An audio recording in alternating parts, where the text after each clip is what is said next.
En el primer libro de los Reyes encontramos la historia de Salomón, conocido por todos como el hombre más sabio del mundo.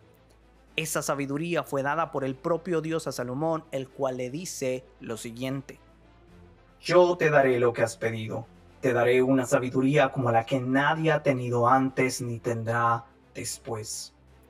Sin embargo, pese a toda la sabiduría que pudo haber recibido del mismo Dios, no estuvo exento de cometer errores y ser seducido por múltiples pecados que llevaron a su reino finalmente a la ruina. Cuando murió y su hijo subió al trono, surgió un conflicto grave que llevó a la división de Israel como nación. Dos reinos surgieron, Israel al norte y Judá al sur. Justo en este punto de la historia comienza un declive moral donde muy pocos reyes fueron sabios en buscar la guía de Dios, llevando al pueblo a conocer su confianza en el Dios que habían adorado sus padres. La sabiduría tan vasta de Salomón, a pesar de haber sido dada por Dios, no pudo impedir que sus pecados y sus malas decisiones afectaran a su familia y a todo el reino que le había sido encomendado por su padre David. Del dicho al hecho hay mucho trecho. Bienvenidos a Doxia Praxis, un podcast pensado para cristianos, hecho por cristianos que quieren caminar juntos hacia una fe con obras, una fe en acción. Mis amigos, nuevamente su amigable presentador del podcast, Obed González, con ustedes.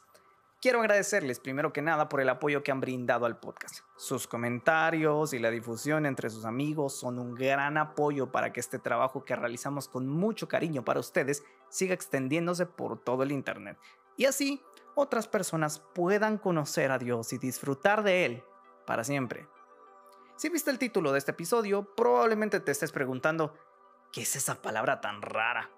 Y descuida, estás por descubrir una parte importante del carácter de Dios, y esto es la omnisciencia de Dios. Así que, abróchate el cinturón y acompáñame en este recorrido. La ortodoxia. Una definición sencilla de la omnisciencia de Dios es simplemente que Dios lo conoce todo. Bueno, eso es todo. Hasta aquí el podcast. Muchas gracias por escuchar.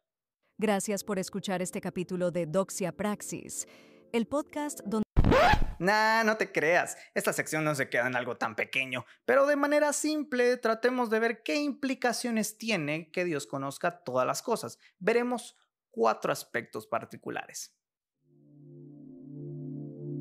Primero, Dios conoce.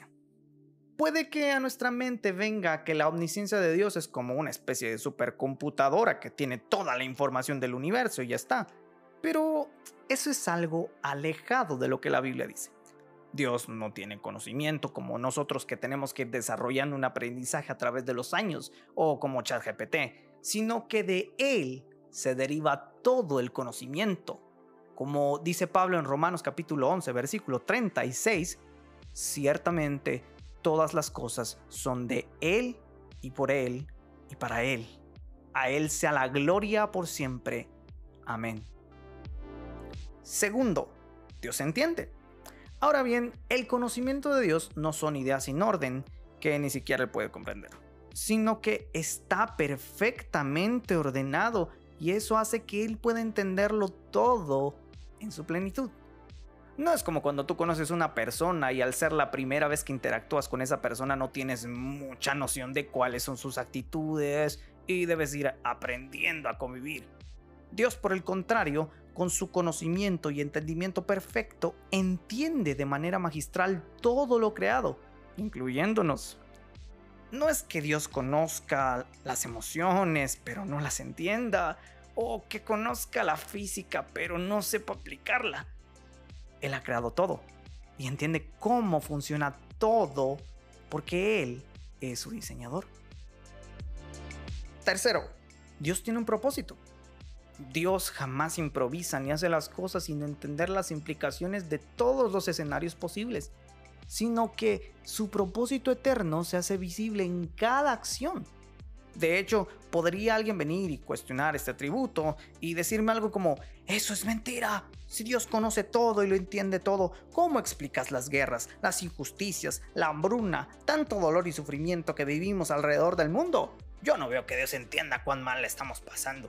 Y claro, no menosprecio el dolor que todo el mundo sufre, pero todo esto no es algo que Dios ignore, no conozca o mucho menos que no entienda, sino que más bien estas cosas son el resultado de las consecuencias del pecado y de manera muy lamentable, hemos sido nosotros, los seres humanos, los orquestadores de todas estas cosas. Sin embargo, Él no se queda de brazos cruzados viendo cómo todo arde en caos y destrucción. En su omnisciencia está de manera constante sosteniendo e interviniendo en medio de todas las cosas. Recuerda el capítulo 2 del podcast y si no lo has revisado, no te quedes sin escucharlo. Cuarto, para Dios no hay nada oculto.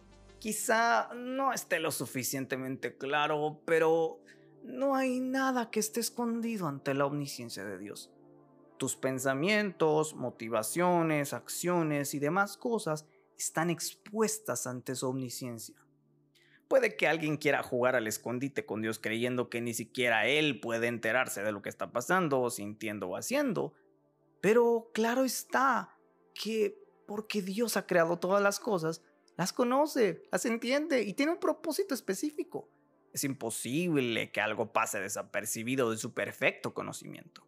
Salmos 139 ilustra muy bien cómo la omnisciencia de Dios está presente en la vida cotidiana de los creyentes.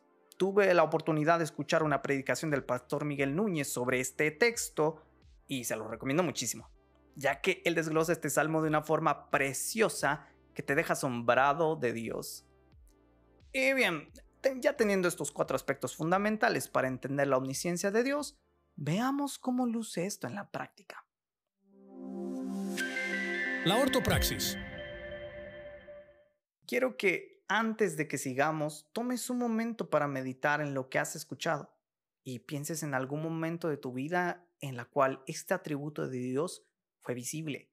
A título personal, en lo que va de este año, he podido ver cómo Dios, aún sabiendo mis aciertos y desaciertos, mis alegrías y tristezas, mis victorias y frustraciones, Él me consuela, me provee lo que necesito, me anima y me toma de la mano para volver a caminar con Él, porque Dios me conoce mucho mejor de lo que yo me conozco. Si pensaste en algo y quieres compartirlo, coméntalo y déjanos saber cómo la omnisciencia de Dios te asombró y te llenó de esperanza. Cuando confiemos en un Dios que lo conoce todo, dejaremos de creernos sabios en nuestra propia opinión.